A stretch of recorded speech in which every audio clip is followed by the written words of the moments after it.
эл хулхан заставын гадаа эрх хөгшин адуу газар өнөрлөн тонгойн эмтэрхий туурайгаан ээлжлэн сойж игцэрсэн зоо нуруугаан амраан үүрзэгтэн уй өргөх шиг болон үснийхэн цаанаас зурайх тамга үндсэн төрсөн модлог ургамал шиг үүл тэнгэртэн соён болон тодрох шиг онжилүүдийн буурал өдрүүдийн өнг одоо энэ атууг өөртөө уусгчээ.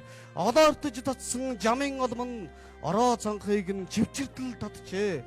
Булгиж бусгаад унгаж чадаагүй бусдын тойрогт багтаж зогсон цагийн сэрүүлэг шиг хилийн мананд туг шиг дэрвэд гандатлан шогшжээ. Мөнгөн товруутай хазар түн зохиогвэ. Мөргөлчин адил тайван амгалан айраг зэнгүүлсэн улсын наадмын адатай цэлхийн гингон дуу сонсоогвэ.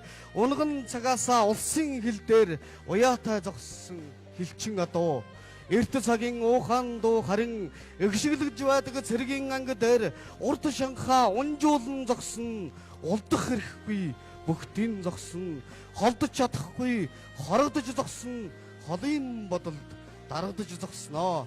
Их бууны сум шиг магнайгаан эргүүлэхэд нь идэрмэг ирсэн оройн тоо эхэлж их цэргийн бүрээн дуудлагыг шиглэн улсын цэргийн удирдаачин юм шиг уйхан хэрадуу олон аавгийн хөвгүүд их нутгаан санахтан очиж твэрдэг хөгшин адуу туулсан амьдралынхын тэн ахсыг тусгаар Монголын хилчид мэднэ өглөө бүр очиж мэндэлдэг өндөр хилимийн багна мэднэ хаврын шуудын дуу харуулын байран дээгүүр ганганахад хангантал янцгаасаар эргэцэж үлдэн хаашаач мөрцөнч хазаар докторна.